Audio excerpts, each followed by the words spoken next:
അസ്സലാമു അലൈക്കും വറഹ്മത്തുള്ളാഹി തആല വബറകാതുഹു. മനസ്സിൻ്റെ സമാധാനത്തിന് വേണ്ടി സിഹ്റ് ബാധിച്ചിട്ട്, ഷൈത്വാനിയത്ത് ബാധിച്ചിട്ട്, പല നിലയിലുള്ള കണ്ണേറുകളൊക്കെ ബാധിച്ചിട്ട് കുടുംബത്തിൽ സമാധാനക്കേട്, പ്രതിസന്ധികൾ, രാവിലെ എഴുന്നേൽക്കുമ്പോൾ പോലും മനസ്സിനൊരു റാഹത്തില്ലാത്ത അവസ്ഥ, എപ്പോഴും മനസ്സിനെ വല്ലാതെ എന്തോ ഒന്ന് അലട്ടുന്ന അവസ്ഥ. ധാരാളം ആളുകൾ നമ്മളോട് ദുആ ചെയ്യുവാനും അതിനുള്ള പരിഹാരവും ചോദിച്ചു. ചില ആളുകളൊക്കെ നമ്മളോട് വന്നിട്ട് പറയലുണ്ട്, ഉസ്താദെ, നമ്മൾ ഇന്ന ദിക്ർ ഇത്ര തവണ ചൊല്ലി, പക്ഷെ സമാധാനം കിട്ടുന്നില്ല. അല്ലെങ്കിൽ ഇന്ന സ്വലാത്ത് നമ്മൾ ചൊല്ലി, നമുക്ക് ഫലം കിട്ടുന്നു. എന്തുകൊണ്ട് ഫലം കിട്ടുന്നില്ല എന്നതിൻ്റെ അർത്ഥം അത് ആ നിലയിൽ നിങ്ങൾ പൂർത്തീകരിച്ചിട്ടില്ല എന്നതാണ്. ദിക്റുകളോ സ്വലാത്തുകളോ പരിശുദ്ധമാക്കപ്പെട്ട ഖുർആൻ ആയത്തുകളോ തോന്നിയ മാതിരി ഓതലല്ല, ചൊല്ലലല്ല. നമ്മൾ എന്തിനാണിത് ചൊല്ലിയത്? സമാധാനത്തിനു വേണ്ടി, നമ്മുടെ നീറുന്ന പ്രയാസം മാറാൻ, ആ വിഷമം മാറിക്കിട്ടാൻ വേണ്ടിയാണല്ലോ നമ്മൾ ഈ ചൊല്ലുന്നത്. ആ ചൊല്ലുന്ന സമയം ദുനിയാവിൻ്റെ ഒരു ചിന്തകളും നമ്മുടെ ഖൽബിലേക്ക് വരാൻ പാടില്ല. നമ്മുടെ ഫോണും നമ്മുടെ മറ്റ് സാധന സാമഗ്രികളൊക്കെ മാറ്റിയിട്ട് വുളൂ എടുക്കുക. വുളൂ എടുത്തതിനു ശേഷം ഖിബിലയ്ക്ക് അഭിമുഖമായി ഒന്നിരിക്കണം. ഖിബിലയ്ക്ക് അഭിമുഖമായി നിങ്ങളൊന്ന് ഇരുന്നതിനു ശേഷം 15 തവണ ശ്വാസമെടുക്കുകയും ശ്വാസം വിടുകയും സാവധാനം നിങ്ങൾ ചെയ്യുക. കാരണം ഒരു ദിക്റും നമ്മുടെ ഹൃദയത്തിലേക്ക് പ്രവേശിക്കണമെങ്കിൽ നിറന്ന പല നിലയിലുള്ള ദുനിയാവിൻ്റെ ചിന്തകളുമായിരുന്നാൽ ഒരു ദിക്റും നമ്മുടെ ഹൃദയത്തിലേക്ക് പ്രവേശിക്കൂല.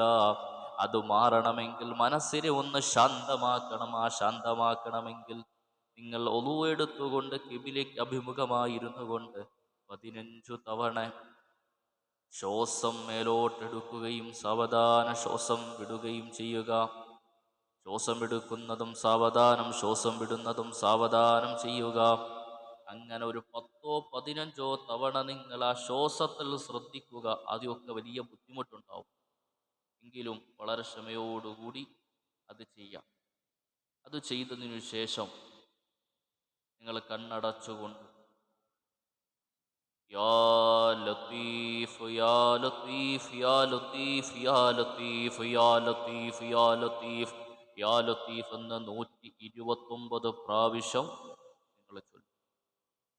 അത് 11 ദിവസം 2 നേരം വെച്ചിട്ട് നിങ്ങൾ ചെയ്താൽ നിങ്ങളുടെ ഹൃദയത്തിൻ്റെ, മനസ്സിൻ്റെ ആ വേവലാതിക്ക്, ആകുലതയ്ക്ക് പരിഹാരം ഉണ്ടാവുക തന്നെ ചെയ്യും.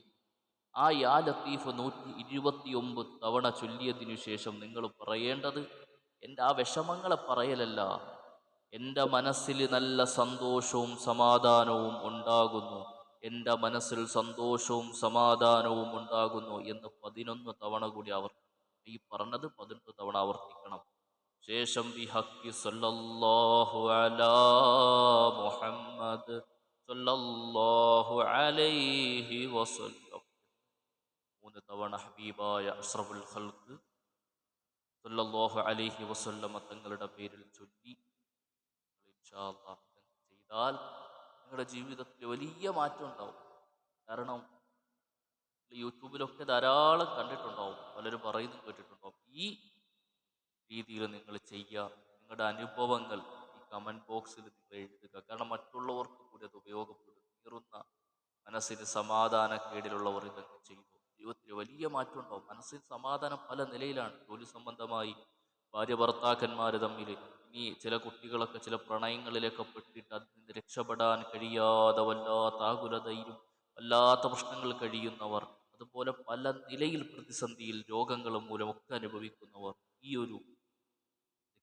ഈ രീതിയിൽ അങ്ങ് ചൊല്ലിയാൽ വലിയ മാറ്റമുണ്ടാവും. അല്ലാഹു സുബ്ഹാനഹു വതആല നമ്മൾ ചെയ്യുന്ന എല്ലാ പ്രവൃത്തിയും സ്വീകരിക്കുമാറാകട്ടെ. റബ്ബിൻ്റെ തൃപ്തി നമുക്ക് കിട്ടുന്ന അവസ്ഥയിലായിരിക്കണം നമ്മൾ എല്ലാ കാര്യങ്ങളും ചെയ്യേണ്ടത്. കേവലം ദുനിയാവ് മാത്രമാവരുത്, അല്ലാഹുവിലേക്ക് അടുക്കാൻ ശ്രമിക്കണം. ഇതൊക്കെ ഒരു ഫലപ്രാപ്തിയിലേക്ക് എത്തണമെങ്കിൽ സുജൂദ് ബഹറിൽ കളഞ്ഞ ഒരാൾക്കും ലഭിക്കില്ല. നിസ്കാരം പലർക്കും ഉണ്ടാവില്ല. ഇങ്ങനെ പലരും ദിക്റും സ്വലാത്തൊക്കെ പറയുമ്പോൾ ഇങ്ങനെ ചൊല്ലും, പക്ഷേ നിസ്കാരം അത് കടലിലായിരിക്കും. നിസ്കാരം നിങ്ങൾ എന്ത് ചെയ്യുക? പതിവാക്കുക. അങ്ങനെ അള്ളാഹുലേക്ക് അടുക്കാൻ ശേഷം ഇത് ചെയ്താൽ 100% അത് വിജയിക്കും.